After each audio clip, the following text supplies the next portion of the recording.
Bonjour et bienvenue dans ce deuxième épisode de Celebrity.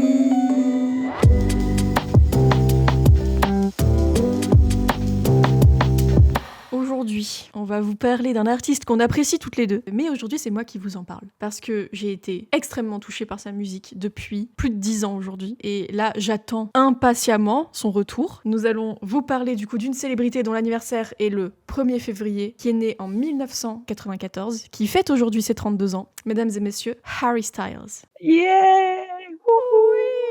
Petite précision avant de commencer l'épisode, on l'a enregistré avant qu'Harry annonce son retour, avant l'annonce de son nouvel album. Donc toutes mes complaintes dans cet épisode sur le fait que Harry Styles nous manque et que j'attends avec impatience un nouveau projet ne sont plus d'actualité. Si certaines personnes ici sont très heureuses du retour d'Harry Styles, on va pouvoir célébrer ça ensemble. En attendant, je vous laisse profiter de la suite de l'épisode. Toi comme moi, on a suivi One Direction à l'époque. Je vais rien apprendre à Estelle sur la présentation de Harry Styles. Sachant que j'ai une fâcheuse tendance quand j'aime quelqu'un à bouffer sa biographie.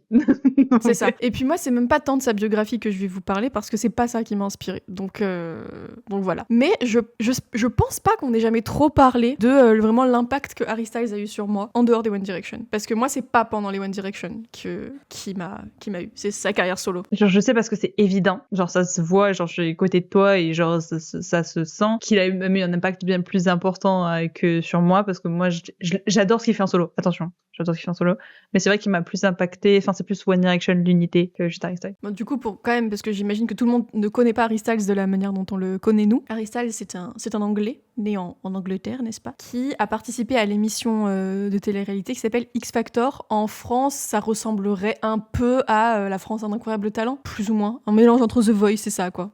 Hop, Starac, plus, un peu. Parce qu'il y a Starac, un côté survival show. The Voice aussi. Oui, mais tu sais, ils étaient dans une baraque comme à la Starac, etc., etc. Ah oui, c'est vrai. Bon, c'est un mélange de toutes ces émissions-là, quoi. Il a participé à ça en 2011, et le groupe One Direction est sorti de cette émission-là, sachant que normalement, c'est une émission dans laquelle t'as un vainqueur solo. Mais là, le producteur de l'émission, là, je sais plus comment ça s'appelle ça, a vu que, en gros, ils fonctionnaient bien ensemble et a décidé de former One Direction à la suite de ça. Du coup, après l'émission, j'ai vu ça hier, j'ai halluciné, je le savais pas, petit fun fact, après l'émission, ils ont eu 2 semaines pour apprendre à se connaître, genre juste, et avant de commencer officiellement en tant que One Direction. Sachant qu'à l'époque, c'était forcément du coup des bébés, ils étaient super jeunes. Surtout Harry du coup qui est the youngest, quoi. He's a Macney.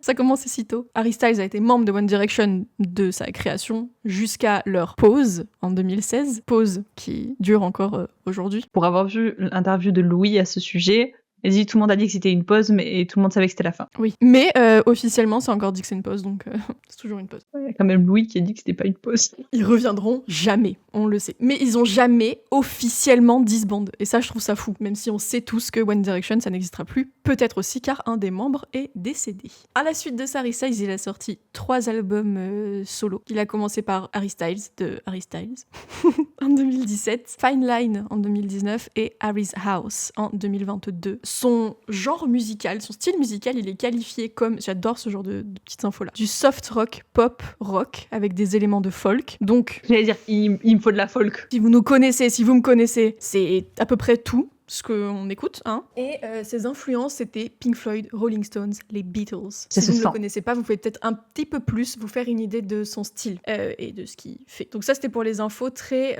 factuelles, Harry Styles, sa carrière, etc. J'ai volontairement un peu plus développé son côté carrière solo et Harry Styles plutôt que One Direction, parce que moi, j'ai pris le début de One Direction, toi, t'as pris la fin. Mais quand j'écoutais, j'avais 12 ans, et clairement, je suis jamais passée au-dessus de « Ils sont trop beaux, j'adore comment ils chantent », et genre, pas chercher plus profond que ça. Et Harry, c'était même pas mon préféré, en plus, à l'époque. Donc, I know.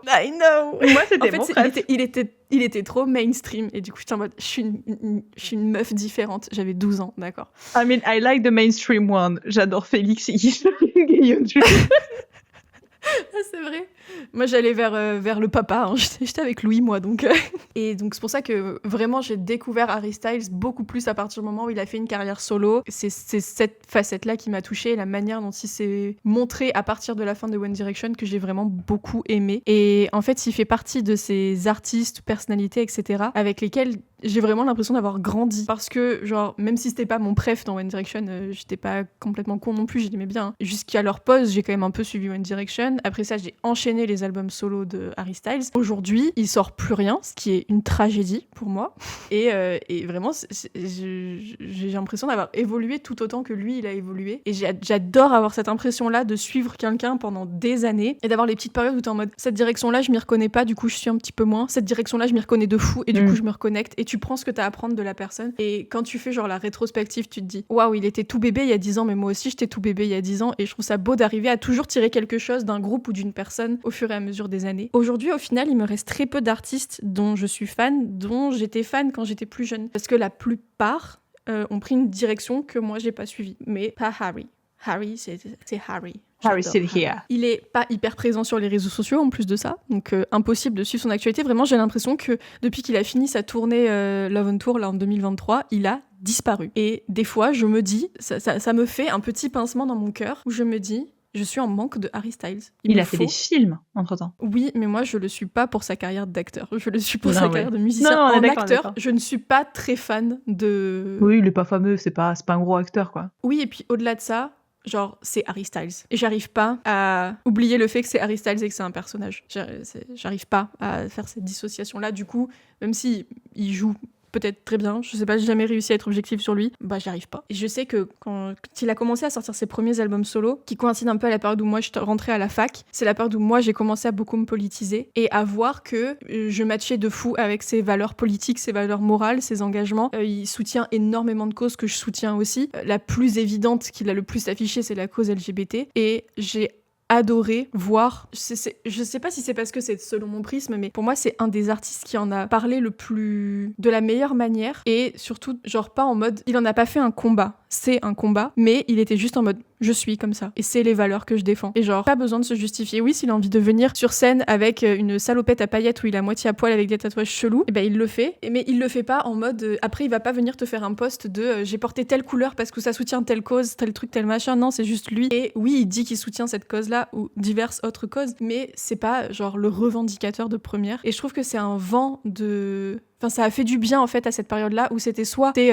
anti-LGBT, soit t'es pro-LGBT et ça devient toute ta personnalité. Et au milieu, t'avais juste Harry Styles. Et ça m'a fait beaucoup de bien dans la douceur extravagante dans laquelle il fait les choses. C'est une des périodes où je me suis le plus reconnue, enfin, genre sentie alignée avec Harry et avec ce qu'il donnait. Et c'est, je pense, mon era préférée de Harry. Et en fait, de montrer qu'un artiste peut être politique, peut être impliqué dans la vie, avoir des valeurs, etc. sans que ça devienne genre tout ce dont il parle. Ça relie un peu, c'est une des premières personnalités dont l'extravagance m'a pas paru forcée en mode je le fais pour faire le show. Il est extravagant et c'est juste lui. Et il se montre, j'ai l'impression vraiment qu'à partir de période-là, je pense que ça coïncide un peu avec Fine Line plus que l'album Harry Styles. Mais oui, c'est vraiment montré genre comme il est. Et je trouve que c'est une des plus belles fenêtres que tu peux donner en termes de tolérance et d'acceptation et d'image. Et je sais que ça, c'est ce qui m'a le plus touchée chez Harry Styles en termes de humain. Et après, à côté de ça, il y a forcément ces musiques qui... J'ai préparé des recommandations. C'était horrible parce que je connais toutes les musiques de tous ces albums par cœur et elles ont tous une place spéciale dans mon cœur, mais genre vraiment, je pense que j'aurais été plus rapide à vous citer celles que je vous recommande pas d'aller écouter que l'inverse. Donc vraiment, c'est... Moi, quand je recommande Harry, je recommande les albums. Je recommande pas la musique, je recommande l'album et la personne prend ce qu'il y a à apprendre parce que c'est propre à Harry. C'est un peu même vibe que Taylor Swift. Genre, tu prends ce que t'as à apprendre de ça et je trouve que Harry est vraiment dans cette vibe-là. Oui, je suis d'accord. Mais je voulais pas recommander les albums parce que je voulais vraiment aller plus deep dans ça. Mais je suis tout à fait d'accord. Enfin, en fait, vous écoutez et vous prenez ce qui vous touche, quoi. Voilà un peu pour moi ce qui m'a touchée chez Harry Styles. Et ce que j'en ai tiré. Je sais pas si toi t'as quelque chose à ajouter parce que du coup t'as pas vraiment la même perception d'Harry que moi. Je te rejoins sur le fait que ce qui est hyper appréciable chez Harry, c'est que en fait pendant des années on s'est demandé comment il fallait parler de causes importantes, que ce soit LGBTQ+, que ce soit par exemple tout ce qui est réchauffement climatique ou autres causes, etc., etc. Et la plupart du temps, notamment parce qu'en plus on est en France, donc c'est genre hyper fort, hyper brutal, et hyper genre répété, lourd, genre Prenez Netflix, par exemple. Quand ils veulent mettre une cause en avant, s'ils te la matraquent dans une série ou dans un film pendant 2 heures. C'est en mode... Et je trouve que Harry a été assez précurseur dans ça, et c'est vrai que j'aime beaucoup. C'est genre, il a montré un nouveau chemin, c'est-à-dire, au lieu d'en faire quelque chose, comme tu dis, un combat ou quelque chose de très particulier, intégrez-le dans quelque chose de normal pour le normaliser. Parce que tu vas normaliser quelque chose si tu le traites comme il doit être traité en mode normal, en fait, c'est ça. Et je trouve que c'est ça qui est bien, c'est que, comme tu dis, il arrivait dans ses concerts et puis il sortait son petit drapeau ou sa petite tenue, et pas en mode ouais, regardez, je fais ça. C'est genre en mode c'est ça sur cette chanson parce que ça a un meaning qui va pour moi. Et puis on passe à autre chose. Et en fait, c'est une nonchalance efficace avec de la quiet confidence. Oui, j'ai voulu le dire et puis je l'ai pas dit, je me suis dit je le garderai pour Soubin. Je l'ai mis. Mais pour Soubin, on en a un petit moment avant de le voir, je crois. Oui, en effet. J'aime moins Harry Styles, pourtant c'est celui que j'ai le plus écouté, que Harry's House. Il m'a moins peut-être impacté, même si je suis extrêmement admiratif de ce qu'il fait. Si, super important. Alors, ça a été mon premier bias officiel, voilà. N'est-ce pas? Mais c'est surtout que ça a été le premier à me faire retourner à l'écriture, parce que toutes les premières fanfictions que j'ai écrites qui m'ont fait retourner à l'écriture, genre j'adore ça et genre ça a un besoin, ça a été sur Wattpad et ça a été via Harry Styles. Et ça c'est beau ça. Harry est important quand même pour moi finalement, j'avais oublié mais...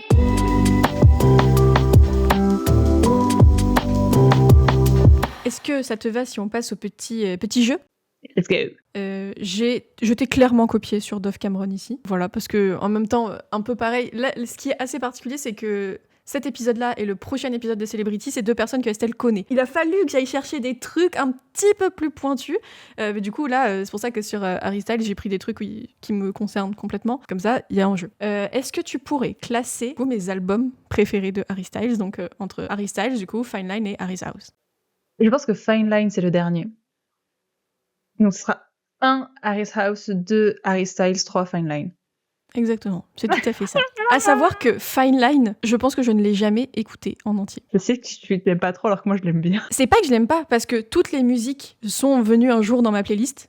Et je connais toutes les musiques, mais je suis jamais allée genre sur l'album, écouter musique par musique. Et même j'ai les 2 vinyles, j'ai Harry Styles et Harry's House en vinyle. Fine Line, je ne l'ai pas. Mais j'adore toutes les musiques de Fine Line.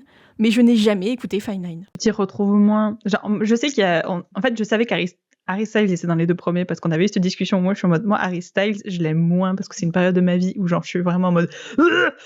Oui. Et je sais qu'on adore toutes les 2 Harry's House. Pour le coup, je me souviens d'être allée avec toi acheter le vinyle. Harry's House, il est incroyable. T'as les posters dans l'appart. Donc. Ah bon?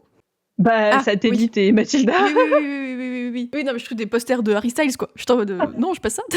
Non, quand même. J'en suis pas là. Il est dans mon top Spotify de 2022, de 2023 et de 2024. Est-ce que tu saurais me dire pour chaque année à quelle place est Harry Styles? Sur le top 5? Eh oui. C'est quoi, du coup, 2022, 2023, 2024? Ouais. Il était pas en 2025, en tout cas. Non, il s'est un petit peu fait virer. Il avait qu'à sortir des trucs aussi, hein. C'est vrai. Au bout d'un moment, on s'épuise là, hein. Puis il y a eu Stray Kids au milieu, quoi.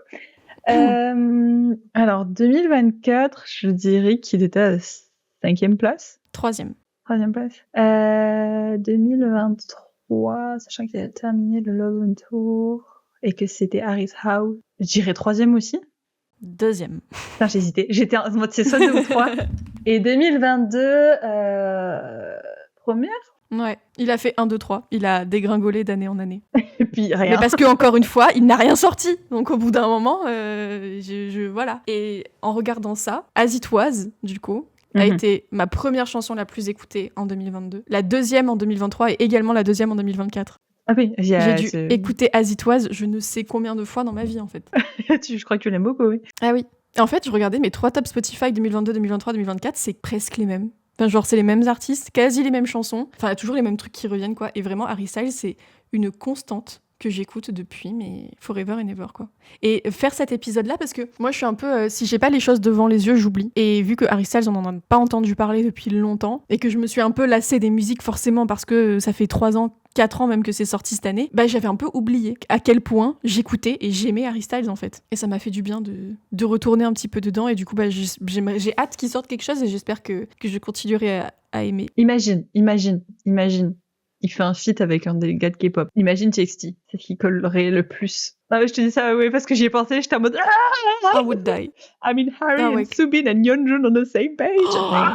Je serais littéralement, tu vois la photo de Seungmin où il est étalé sur le sol comme ça? Oui. Would be me, vraiment.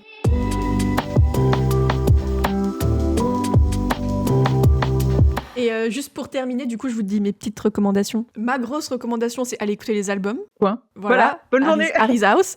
Mais si vous devez... Les musiques, mes musiques préférées, celles qui m'ont le plus touchée, dans Harry's House, ce sera Mathilda et Satellite, qui sont mes 2 musiques préférées. Et du coup, dans Harry Styles, ma musique préférée, c'est Two Ghosts, que j'adore, que je connais par cœur, à laquelle je suis extrêmement attachée. Je sais que c'est pas sa meilleure, mais c'est le genre de chanson, si quelqu'un la critique, ça peut me mettre en colère. Genre, parce que, tu sais, je l'aime tellement, je peux pas accepter la critique sur cette chanson. C'est une de mes préfs de lui, de Harry Styles, moi. Et après, c'est une cover qu'il a fait, que j'adore, qui est une cover de Girl Crush, qui est sur Spotify.